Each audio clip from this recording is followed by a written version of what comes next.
Hello, everyone, and welcome back to Rotten Tomatoes is Wrong. My name is Mark Ellis. I'm not important. It's so super to have Jacqueline Coley joining me once again as the co-host for this episode. Jacqueline, because it is Super Sunday in a mere matter of days, and I know that we're not here to talk football, but you and I are big fans. So my question to you is, do you do Super Bowl parties? Do you go big? Do you stay home by yourself and watch it? What's the Jacqueline Coley play here? I'm more of a let me host a party or let me be at home. I don't want to go to other people's parties necessarily. And I haven't hosted a party in a long time, but I'm much more like, basically, I don't want to be where I have to wear jeans to watch the Super Bowl. So wait, so if you're hosting a party, you don't have to wear pants? Jeans? Is that what you're saying? No. Really? You've been to my house? No. They're fancy house pants, but they're house pants. I'm just such an old man when it comes to this now because I don't like going to Super Bowl parties. I want to hear the game. I want to hear the broadcast. I want to be able to focus on it. And so it's just me and Molly, the Wonder Dog, most years. But the last time, and maybe the only time since I've been in Los Angeles that I had people to my place to watch the Super Bowl, one of those participants was the young man who's going to be our special guest today. Before we introduce him and a very funny story about that Super Bowl, we got to talk about the movie that we have as our subject today. It is Suicide Squad. It is not a Suicide Squad, the Suicide Squad, directed by James Gunn, and that is, of course, 90% certified fresh on the tomato meter with an 82% audience score. So you had Suicide Squad come out in 2016, and we've already covered that on an episode of RT is Wrong with our good friend Roxy Stryer. And now we're talking about the Suicide Squad with another good friend of ours, the one, the only. He started out as a mere intern, in which point in time he was known as Josh the Intern, and then he was upgraded to engineer, so he was known as Josh the Engineer. He is Josh Tapia by birth, but we know him as JTE. JTE, you're back. How in the hell are you? I'm doing really good. I'm still, speaking of Super Bowls, and yes, it was the game where Malcolm Butler made the amazing interception at the 1 yard line. I then exploded out of my seat, and for some reason I had to do something. I believe I started jumping on your bed. I ran to your bedroom, started jumping on your bed. Molly started attacking me because she didn't know what was going on. And I don't apologize for it. What am I supposed to do? It's one of the greatest moments in Super Bowl history. And you have to do something with all that energy. If I could have got outside, I think I would, like Superman, I would have just achieved flight. I would have flew right out of LA and probably straight to Boston because, and then Tom Brady just retired. So, I'm a very emotional person at this moment. Thanks to him, I have no apologies. Yeah, you're the only person that I've seen Molly the Wonder Dog bite, and she had every right to. You're not going to apologize, and Molly's not going to apologize, so the relationship will continue to be frosty some 7 years later. But you're doing a lot now because you have this new podcast called Film Review Weekly, I believe. Yeah, it's Film Review Weekly. It's exactly like the title says it does. There's nothing, no surprises here. There's a Film Review Weekly. I will say we started at the end of last year. We went on a little bit of hiatus because my co-stars actually did some international travel. Jacob Blunden, Taylor. They literally had to kind of go from Australia to here just to do a little LA tour. You got to hang out with them, Mark. And it's just fun to actually have a conversation about movies, which we're doing here. I need a venue to let out my nerd rage or my nerd love. And that's really what this podcast is all about. Yeah, well, that's what we do here, too. So is it going to be rage or love when it comes to the Suicide Squad? 90% certified fresh on the tomato meter. So, JTE, my simple kickoff question to you, is Rotten Tomatoes wrong about that score? Kind of. I don't think it deserves the score it has. I think it's too high, but it's not a movie where I left the theater and was like, oh, what was that? It was a movie where I was like, it was fine. It's not bad. It's kind of a little bit disappointing in some aspects, but kind of cool in others. I kind of have a lot to say about this movie, so I'm really curious to hear what you guys think because I kind of need to bounce off you guys to try to find out where my true feelings for this movie is. Exactly. Yes. I need to watch you. I need the game tape. I'll say Rotten Tomatoes is right, Jack. And I loved watching this movie. I didn't get a chance to see it in theaters. I had it hyped up for me by a lot of my friends saying, oh, it's so fast paced and funny and action packed and ridiculous and just nuts. And it was. And it lived up to the billing that it had gotten. So for me, I think that James Gunn lending his talents to this movie was just such the perfect mesh. I thought the cast looked like they were having a great time doing it. And that's why I had fun watching it. So how about Jacqueline Coley? Is Rotten Tomatoes wrong about 90%? No, look, 90%, that's a little strong, as I like to say. I think that's, James Gunn's humor, because what's so interesting about the Suicide Squad is it borrows so much from like 70s exploitation war movies sort of things, very sort of like Dirty Dozen is like the one that people think of on the hype, but there's literally like hundreds of different languages and also like US versions of that same, like the ragtag group.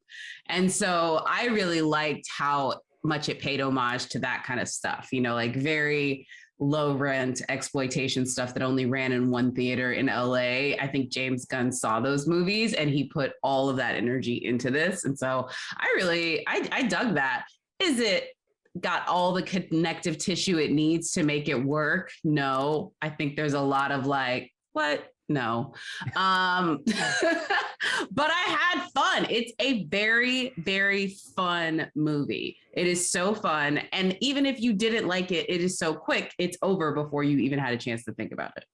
It does move. This baby hums along like one of the vehicles that Batman was on in the first Suicide Squad, but not in this Suicide Squad necessarily. We have our own Amanda Waller. She goes by the name Producy Lucy. We're going to hear from her in just a sec. But first, Jacqueline Coley is going to do us the favor, all of our listeners and all of our viewers from around the world. Jacqueline, what is the Suicide Squad about? Well, it's kind of hard to say what the Suicide Squad about, other than to say they're a Suicide Squad and they're going on suicide missions. But this particular instance, we open up, we see Michael Rooker playing one of the sort of ragtag group of criminals turned saviors. And they're assembling a new group, which includes some of the old folks from the previous iteration, including Captain Boomerang, Rick Flag. We have a new character, Mr. Arm Fall Off Dude. It's played by Nathan Fillion, where you can just beat each other. And they're getting ready to like go onto this island and sort of kill these mercenaries who have taken over. And basically what ends up happening is through a course of some of them just drowning, a lot of them not making it, and also Amanda Waller killing some of them for not following her orders, they actually end up killing that first group for the most part, or half of them coming up missing. Also Harley Quinn was in that group as well. Until the second half, we have a new Suicide Squad, and that's actually the one that we're focused in on. So there was like a Plan B group, and that includes Bloodsport, the Peacemaker, Ratcatcher, and they're this sort of like new group. And they're trying to overthrow or sort of overthrow this Spanish guy on this island. Turns out that Harley Quinn, who is perceived to be missing, is actually on the island and she's being wooed by the dictator. And this new Suicide Squad is like, oh my gosh, we should go and like save her because we need to get her on the squad. Because the reason why they're trying to get on the island is they're doing all of these experiments to try and make superhuman individual. And it's done by the Thinker, who is Malcolm Tucker from In the Thick of It, and he also played Doctor Who, and I cannot think of his actual name right now when I think about it. But anyway, his character has been doing all of these, and the biggest experiment that they have is the big giant starfish. So after they try to save Harley and she ends up saving herself, they all head towards the Thinker, and they find out that the Thinker has been using these starfish to plant them on people's heads and sort of like control them. Also, we have this random dude named Polka Dot Man whose mom was awful, and so now he has these blisters, polka dots that he throws on people and they blow up. They all go to the very end. The Polka Dot Man uses it to try to attack it. Ratcatcher summons all of her rats. Her and Bloodsport have this sort of pair where they're trying to make sure they get each other out of there. Needless to say, they all come together. Harley throws the javelin through the eye of the starfish and they end up saving the day, but not before Peacemaker tries to kill all of them. They decapitate him, and then the post-credit scene, we figure out that he's going to be leading a new group, and that's how we got the Peacemaker TV series. Boom!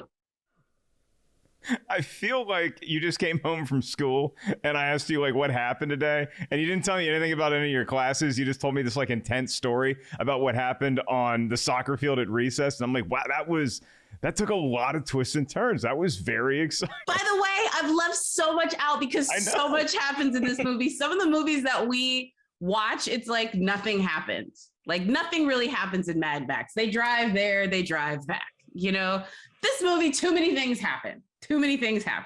But I got to them. There's so much. And Peter Capaldi playing the Peter Capaldi, thank you. But I just movie. call him Malcolm Tucker in my brain because he's an incredible, the character that Julia Louis-Dreyfus's character was based off of somewhat in Veep is Malcolm Tucker in the thick of it. And he is a sweary British man. Producer Lucy, your thoughts on the Suicide Squad? Are you more of our Amanda Waller or more of our The Thinker? A mixture of both. I'm with Josh on this one. I'm not convinced it should be so high. There was a lot, I saw it a little late, so there was a lot of people, oh my God, this is the greatest movie I've ever seen. So when I went, I was like, what? Really? There was something missing for me, and I don't know what it is, and maybe you guys will figure that out, but something sort of fell flat. I love James Gunn. I think he's awesome. But I was like, something's not right about this movie. It's not hitting. Yeah, I think I have a reason why that we'll get into once we start talking about the actual film itself. And we're talking about this movie in particular because Peacemaker is just a monster right now streaming, and everybody seems to be enjoying that show, which is obviously the spinoff from the Suicide Squad starring John Cena and company. So this movie came out, I don't know what, a dozen years ago, 20? Oh no, last year? This movie's very, very recent. And so to tell us what the critics were saying at the time of its release, maybe some of those critics hyping it up for people like Lucy and myself, we turn it over to our expert review curation manager, Tim Ryan, for our segment called 2 Minutes with Tim. He's a fellow Patriots fan, JTE. Tim, take it away. 2 Minutes with Tim. For critics and audiences, The Suicide Squad from 2021 delivered what Suicide Squad from 2016 couldn't. Gleeful mayhem, strong characterizations, and genuine chemistry within its collection of eccentric supervillains. So why was it a disappointment at the box office? You could chalk it up to a global pandemic or the fact that it hit theaters and HBO Max on the same day. But a lot of people thought the main problem was that the title was too similar to differentiate itself from the predecessor in the minds of moviegoers. The Suicide Squad is certified fresh at 90% on the Tomato Meter with 361 reviews, and it has an 82% audience score. And just for comparison, 2016's Suicide Squad is rotten at 26%. We covered that one in a previous episode. So what did the critics have to say? In a fresh review, Tim Grierson of Screen International wrote, "An invigorating blast of bloody, disreputable comic book cinema, The Suicide Squad turns its titular criminals into a collection of lovable antiheroes set loose in a dazzling, surprisingly emotional adventure." However, in a rotten review, Bilge Ebiri of New York Magazine /Vulture wrote, "The lack of narrative momentum or compelling character arcs starts to wear on you. The jokes get old, too." The Rotten Tomatoes critics consensus reads, "The story isn't amazing, but the over-the-top action and sometimes literally side-splitting gags make this Suicide Squad a major improvement." So that's The Suicide Squad. And while there's few details so far on a forthcoming sequel, I'm holding out hope it will be called A Suicide Squad. I don't know. Back to you guys. Thank you, Tim. You know, I'm just coming off of 2 years of referring to my team as the Washington football team, not a team. Tom Brady quarterbacked a team, but we are the football team. And now we're the Washington Commanders, which I'm happy about. And I hope everybody else gets on board. So let's transition right into movie talk. Let's get into the meat of this movie. Hit the music, Brian. Brian hitting the ones and twos there. He also has some history with the Schmoes Know program, as does JTE. So JT, you and I, we've been to so many screenings together over the years. Did you see the Suicide Squad at a movie theater like the weekend it opened up? Was this movie that you were looking forward to? Were you like, I don't know really why we're doing this so quickly afterwards? What was your first reaction when you immediately saw the Suicide Squad right afterwards? Yeah, I got to see it a few days early thanks to a friend of ours, Greg Alba from The Real Rejects. He had a little private screening. And it's one of those things where you walk out of theater and you're like, okay, I didn't like it, I think, as much as I was supposed to. But most of the people coming out of theater were loving the movie. So you got to be that guy who's like, yeah, I liked it. I mean, everyone's over here praising it, how funny it was. When I left the theater, the one of the word that kept coming back to me was familiar. I feel like a lot of aspects of this movie felt like they were grabbed from other movies, even from other James Gunn movies. As you know, I'm a big Stallone fan, and I was excited to see him playing King Shark. But I couldn't help but feel like that was just an avatar for Groot. It's just another big, strong guy who only says very few words. Bring it back Idris Elba. Like, I love Idris Elba. He's one of my favorite actors. To give him a very similar storyline to Will Smith, like, I remember a lot of people were saying, oh, are they just recasting the role? Like, no, it's a whole new character, yet they give him the same story plot with his daughter from the first film. And I'm like, why would you do that? You have this whole new character. I don't even know exactly what his powers were. He just looked like another version of Deadshot. Like, I was like, what's happening here? I feel it's very familiar in a lot of aspects of the film. So therefore, I couldn't help but leaving the theater like, wow, James Gunn is known for having this crazy sensibility of like hard R action gore, which you do get in this movie. But I kind of wish it felt a little bit more original in some ways. Again, this is called The Suicide Squad. They added a "the," but it feels very similar plot-wise in a lot of ways to the first movie. So I left a little underwhelmed, and comedy is a very subjective thing. You know, a lot of people in my theater were laughing out loud. I never really laughed out loud while watching this movie. I chuckled. I had a little smirk on my face. Whereas the Guardians movies, I love those Guardian films. I even love the second one. I laughed out loud throughout both those movies. And I'm wondering if maybe James Gunn, for me, I need that PG-13 barrier. Maybe I think his jokes are just a little bit more clever and they just work for me better than when he's able to have the free reign, just go full rated R, blow up heads, have people get gored out. I don't know. It might just be a subjective thing for me for James Gunn. Maybe I like a more subdued James Gunn. I like a PG-13 James Gunn because I think he's a little more creative and he's a little bit funnier for me at least. It's like you're reading off my teleprompter because I'm always on the soapbox of movies don't need to be R to be like hardcore and funny. And I even said that when Deadpool was coming out, when everybody said, oh, it has to be R-rated. I'm like, well, you can make funny things that are violent without making it R-rated. I think it does work for Deadpool, but I don't think it necessarily has to be that way.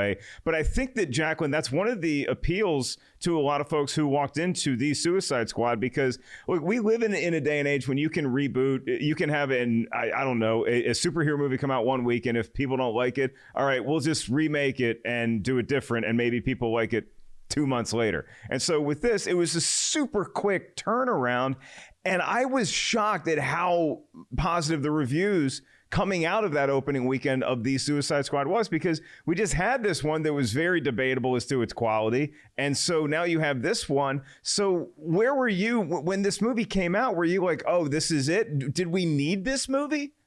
I don't think we needed it. I can definitely say that. I enjoyed it, but it's not as if I was like sitting here. Like, I feel like the best parts about this movie, to JTE's point, I've seen in other versions. One of my favorite moments is Harley Quinn in the dress with her, like, atomic blonde, like, I'm going to fight my way out the door moment. That's incredible. Felt like just so awesome action filmmaking. But that was Birds of Prey. That's just like the highlight reel of what she did in Birds of Prey. So yeah, definitely not necessary. However, yeah, I don't know. I honestly don't have a good answer for you. And I'm never stumped on that. I don't have a good answer for you. I think for me, it's like, I think everything that could be a benefit to it would also be like a diss on the other side. And I think for most folks, it wasn't about the familiarity of it. It was the fact that they did not like what David Ayer did so much that James Gunn got to get the swing of, this is exactly what we wanted. Does that make sense? And let's be fair about this too. I mean, I think folks were excited to see James Gunn as sort of a comeback pitch. You could even go as so strong as to say an FU, because Disney had let him go because some very old tweets had surfaced, and Disney fired him from making Guardians of the Galaxy 3 at the time. And so then it's like, oh man, well, this guy, a lot of people still think he's brilliant. What's he going to do next? He's going to make a comic book movie for the other team. And so Josh, it really was like, Tom Brady leaving New England, which is all buttoned up and proper, and then you go down to Tampa, where it's Bruce Arians is the coach, is like, yeah, do whatever the hell you want. You call the plays, and he did. And I think that's why the R rating works for this, and I think that's why all of the swearing and the gory violence, the grotesqueness of a lot of the combat scenes play so well, is because it is sort of, I think, fans feeling like James Gunn can just do whatever he wants to in this giant sandbox that he gets to play in and not worry about the initial Suicide Squad film that had come out, because I think that's the best way to watch this movie, is to not even consider Suicide Squad as a movie that happened. This is a totally, it's not going to borrow any of the DNA from that. It's going to borrow some of the cast, but it's not going to rely on any of the storytelling in that movie to tell this movie. So when we get to your favorite scene, you still think this is a fresh movie, JT. So what is the scene for you that makes it a fresh film? That's an interesting question, because there is not a scene that immediately jumps to my mind. Like, usually when there's a movie I really like, I'm like, oh, that scene was amazing. I liked all the scenes. I guess the scene or the sequence I like the most is probably when it jumps back in time during that final action sequence where it's like John Cena's about to shoot Rat Girl, and all of a sudden we jump back and we get to see what happened like the last 10 minutes previous. I just like that whole structure and the way Idris Elba falls down. It's almost like Mortal Kombat. The screen has them on each side, and it's like they're about to fight, and you're like, oh, we're about to get a really cool fight. That's probably the sequence to me. And also King Shark like falls out and has this epic slow motion ripping the guy apart. But even that scene let me down a little bit, because I thought it really built up for King Shark was going to go like berserk mode, like Wolverine berserk mode. He really just rips one guy in half and that's it. And I was like, oh, I thought he was really going to tear it up Wolverine style. So every time I got excited for this movie, something kind of let me down a little bit. And also, I was going to say the scene in the very beginning where he kills off all these character actors that we really kind of love and got to know. But again, it reminded me of Deadpool 2. I've seen this before. I've seen the same joke done before in another film, a comic book movie, just a few years ago. So that familiar, again, just nothing really surprised me, really. I wanted to go in and just be surprised and be shocked, but everything just felt like been there, kind of done that for me. It tipped its hand when, it's one of my favorite scenes though, is when Weasel jumps in the water and we're like going on this mission. It just drowns. It's like, wait, that's the end of Weasel? It just sinks. And it's just so funny how shoddily planned this whole genius scheme was, but maybe were they even supposed to survive at all? And so you have that in the back of your head as you're watching all these different action sequences play out in various parts of the island. So it was a joke that's been told before, and not even in Deadpool 2. It reminded me of MacGruber when we get the whole team together, we get them in the van, and then the van explodes. So it's one of those kind of things. They killed Captain Boomerang though. The one thing I could say Jai Courtney is really good in is probably the first Suicide Squad movie. He's been in a lot of movies that just haven't lived up to. Like, I watched Spartacus when it first came out in Stars, and he was a standout in that first season. And then Captain Boomerang was the first time in a big budget film where I'm like, oh, this guy's great. I was like, he's really fun in this movie. I think he gets one line in the first 10 minutes of this film, and they kill him off. Like, okay, Jai, come in for one day, we're going to kill you off, even though you were one of the few things for that first film that I could really shine a light on and be like, oh man, Jai Courtney finally really good in a role. And they kill him like nothing. I'm like, come on, man. Yeah, Jacqueline, we really didn't know who to trust, because we didn't know who was going to be surviving to the next frame. Yeah, that was what was interesting about this. For folks that don't know, Michael Rooker and James Gunn have a very long-term friendship. He's put him in pretty much all of his movies, going back to like his early days. And so when I saw Michael Rooker, I was like, oh, okay, like he's gonna like give his boy like a real like big movie to like run and do everything. And then he kills him with everyone else, and I was like, oh, this is not that tea. That being said, obviously when I knew that Idris Elba wasn't in that first group, I was very worried for every single one of them. I was like, there's not enough movie stars near this. Like, Margot Robbie's here, but I know she's making it. She has it's hard to say that she's better or worse as Harley Quinn than she was in the previous Suicide Squad film. Josh, what are your thoughts on Margot Robbie as Harley Quinn? Did we get more of the character and that paid off for you? Was that one of the highlights for you, or did you just think that it didn't really hit the mark? You know, I think I liked her more in Birds of Prey. Obviously, she's front and center in that film. I do like her in this movie. I like her when she gets to interact with the team. And much like the first Suicide Squad, I think her chemistry with Will Smith was one of the strong points. But I don't love the side story that she kind of goes on with this dictator. I think this film lacks a real villain throughout the whole film. You kind of got these like no-name generals, and at the very end, Starro is revealed to be the big villain. And I feel bad for Starro. I don't even think he's the villain in this movie. He has a line where he says, I was happy and floating in space, just staring at the stars. And it like broke my heart. I was like, this poor guy, he was just floating in space. We threw him in a spaceship and put him in experiments for like 20 years or whatever. I'm like, I feel bad. I felt more emotion for that Starro bad guy, apparently the bad guy, than I did for almost anybody else in the movie. I do think the stylized stuff with Harley Quinn is really cool. I think that sequence with the dress, again, nothing I haven't seen in Birds of Prey, but she is so good at this role that every time she's on screen, you can't help but just have a good time.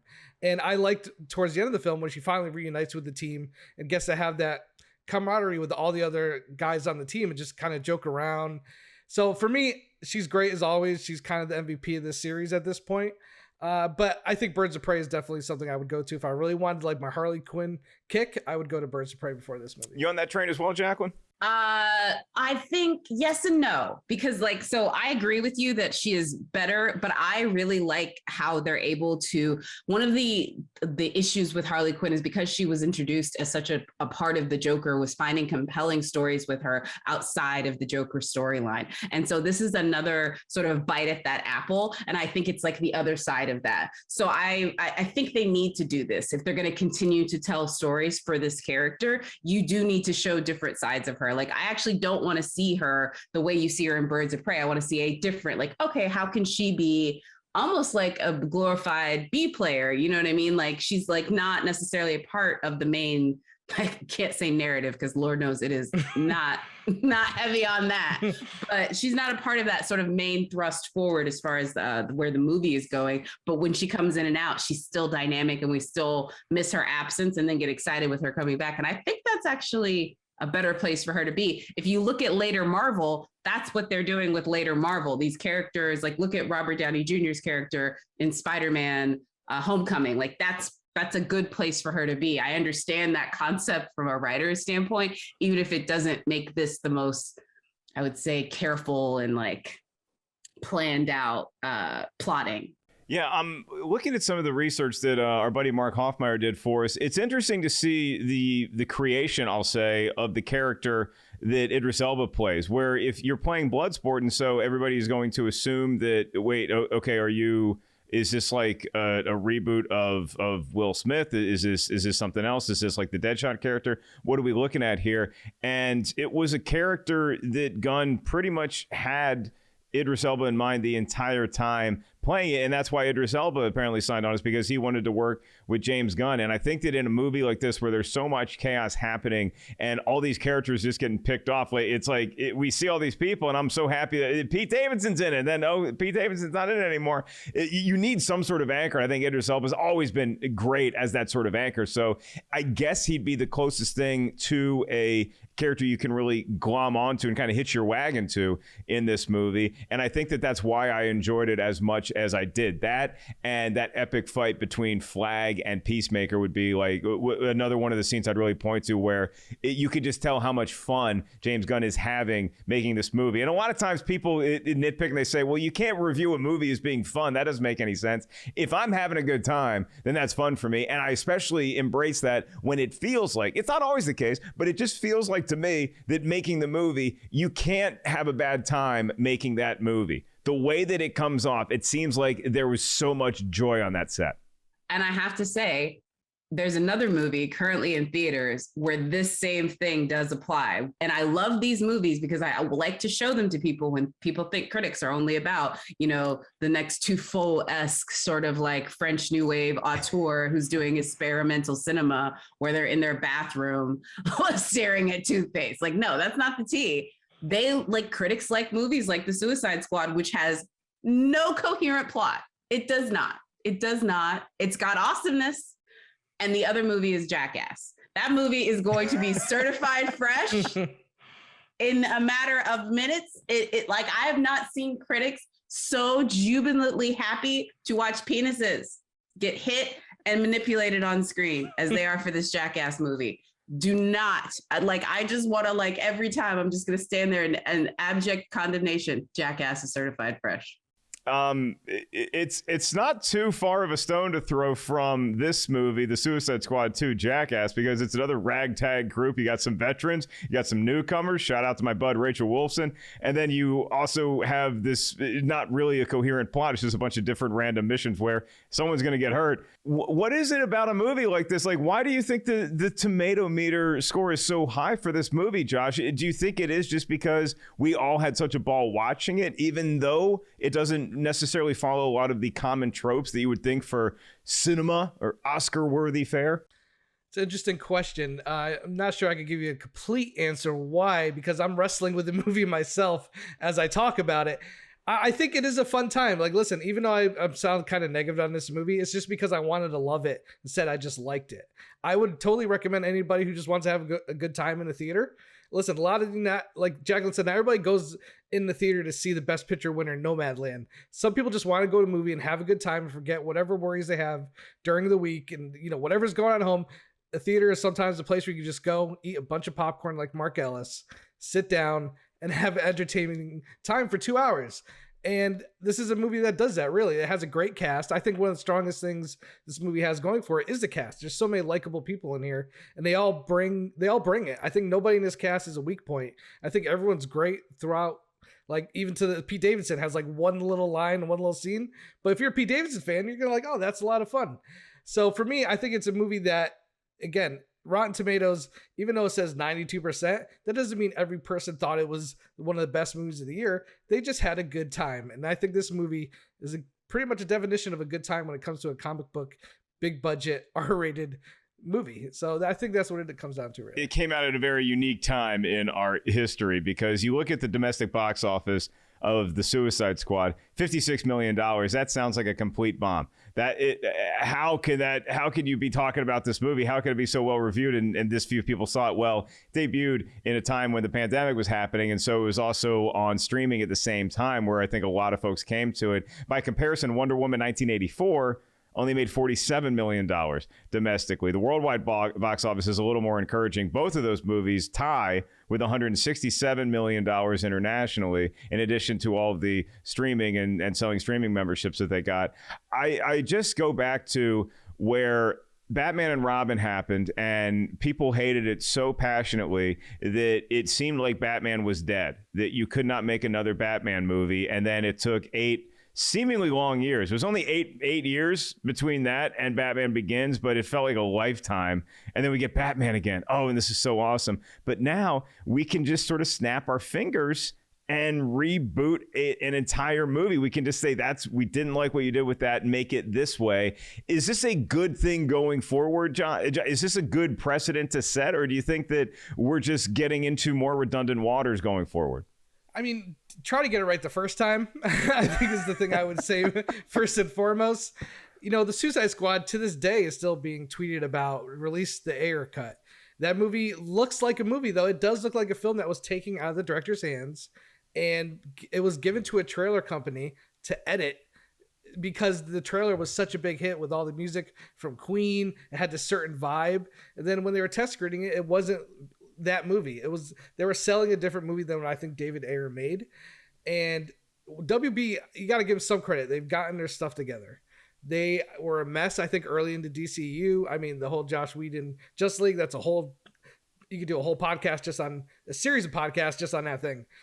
Yeah, we don't need to. So for me, I think DC is finally doing what most studios are doing, is they're giving the director the reins. They're letting them, they're obviously going to have their fingers in it a little bit, but for the most part, they seem to be like, hey, here's the property, pitch us what you want. We're going to let you do to the best that we can without getting too much involved. Because this, at the end of the day, does feel like a James Gunn movie. You watch Slither, you watch Super. This feels like a James Gunn film. You watch Aquaman, that feels like a James Wan film. So I think they're doing a really good job of letting the directors kind of, own these films. I think they're learning from their mistakes, specifically for WB and DCEU. And it makes me more excited for the films they have going forward. Like, I think the first Suicide Squad has some things that are decent. I think Will Smith is a bigger lead than Idris Elba, and I think he's just more charismatic. And when it comes to that box office, Will Smith is going to put some butts in seats when you do a summer big action movie. Idris Elba, I don't think, has quite that kind of pull yet. So for me, I think that maybe goes back to the box office. Yes, the pandemic was a huge factor there too, but King Kong vs. Godzilla, that did big numbers.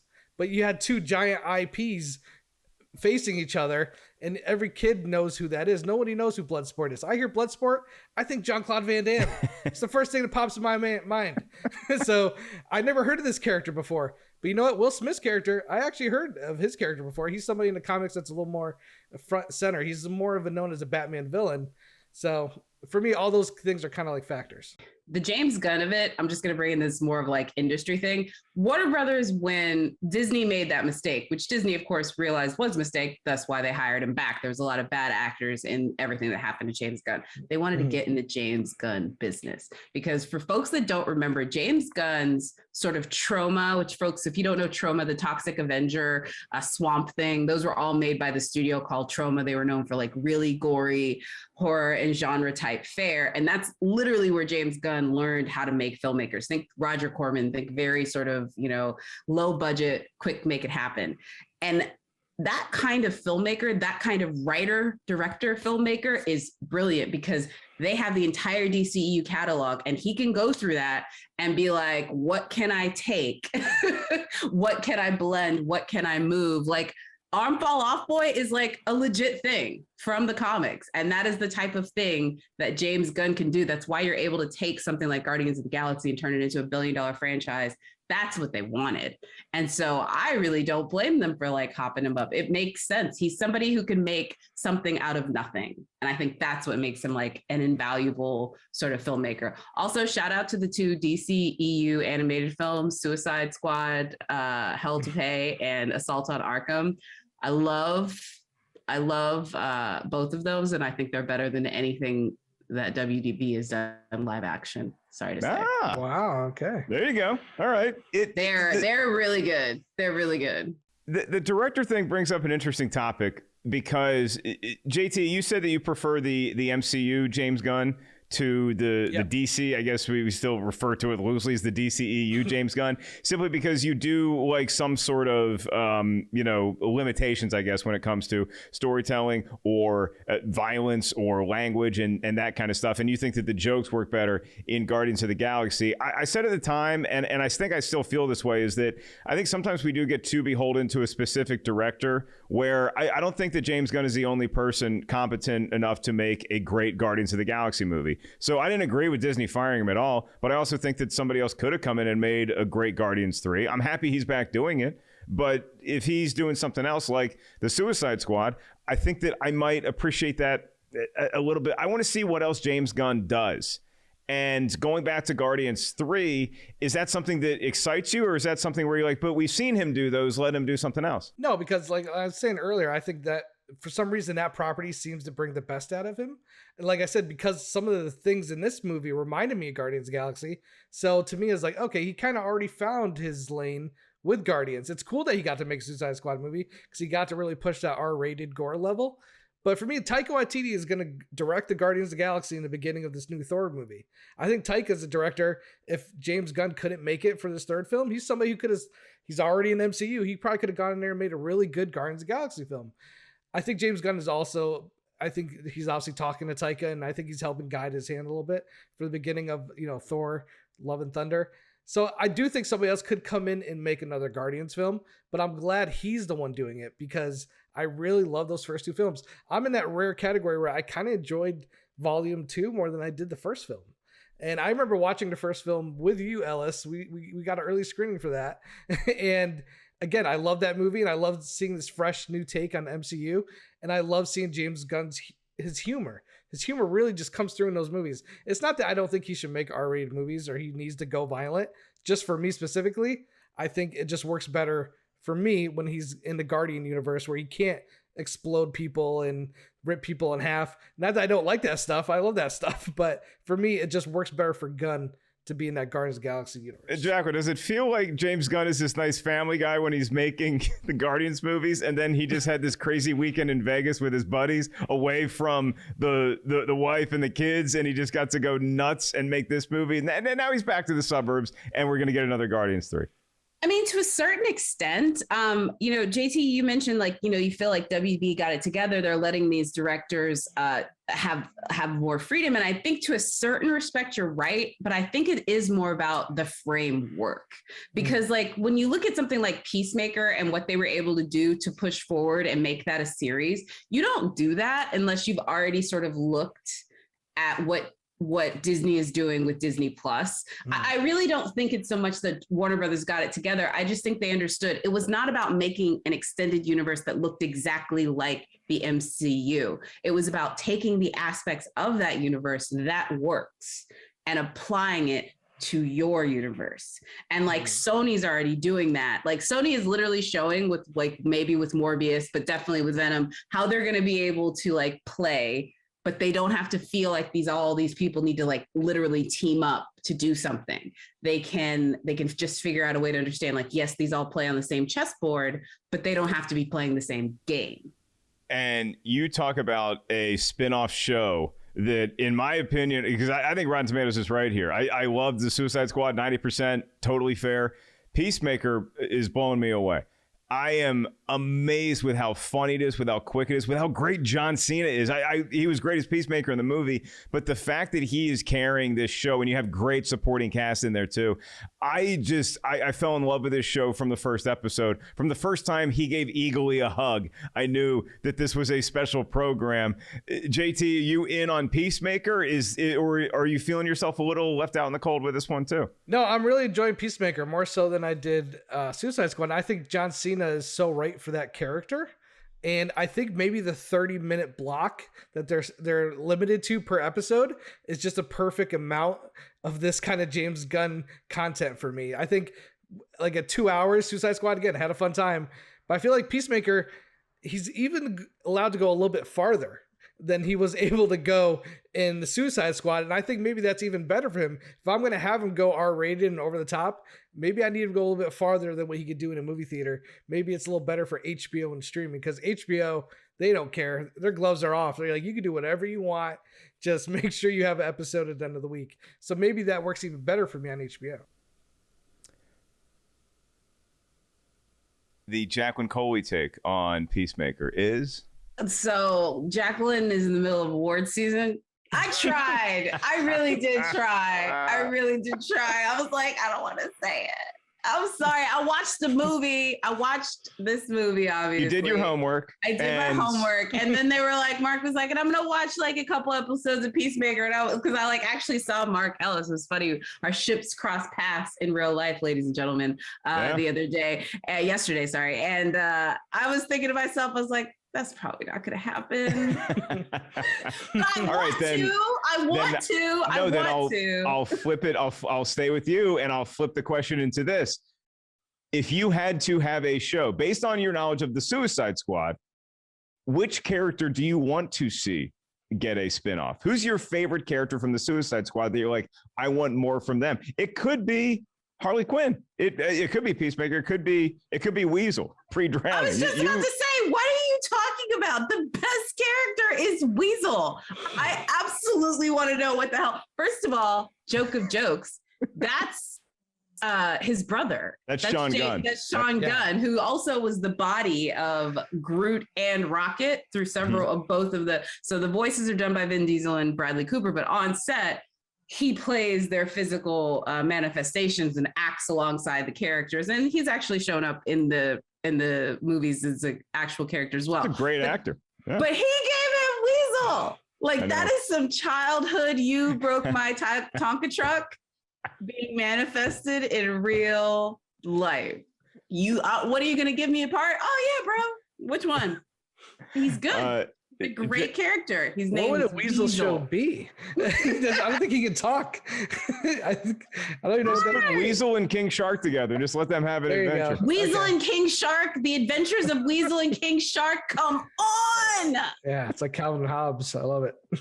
JT, I'll close out here with you. Your final thoughts on the Suicide Squad, including which character would you trust on an actual mission? The character I would trust on an actual mission. Well, it's not John Cena because he killed one of my favorite characters in the movie.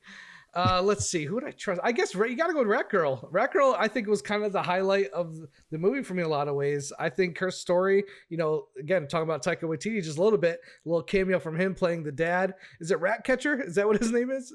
Yeah, Ratcatcher.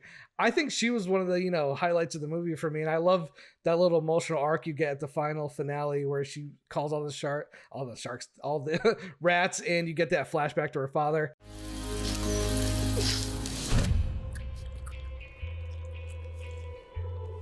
Why rats, Papa?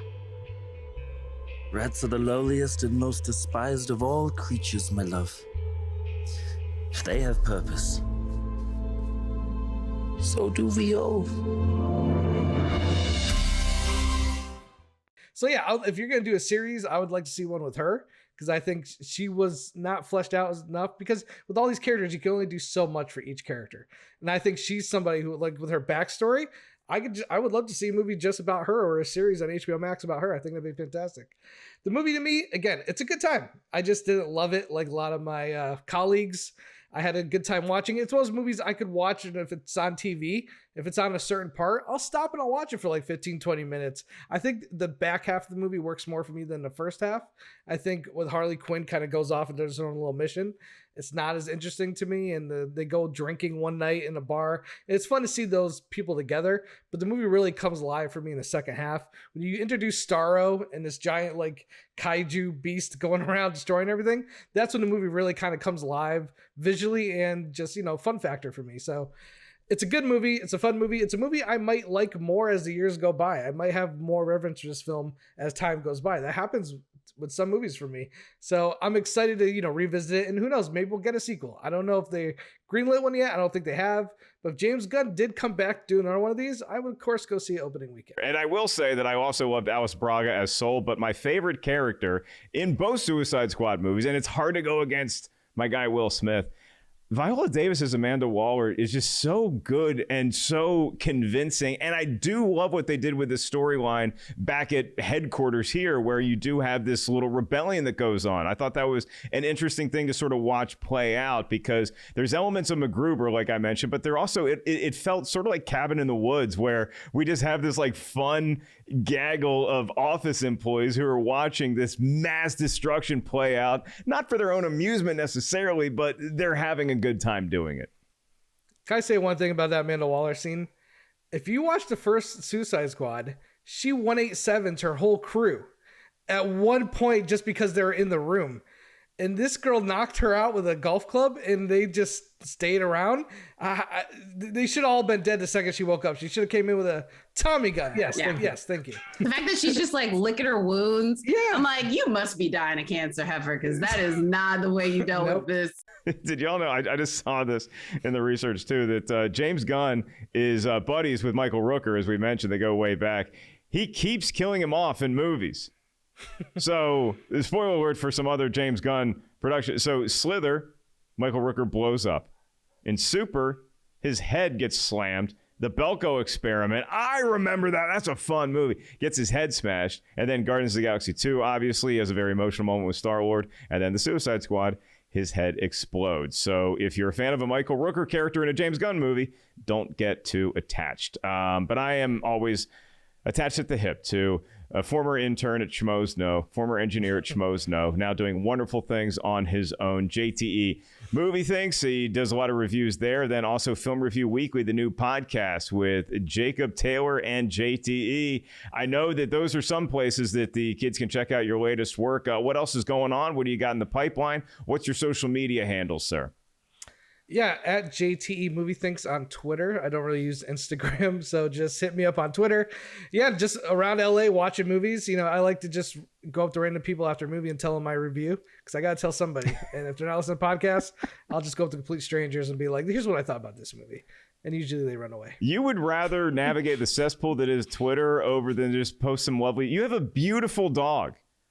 And you're not sharing Dalton with the world on Instagram? Okay.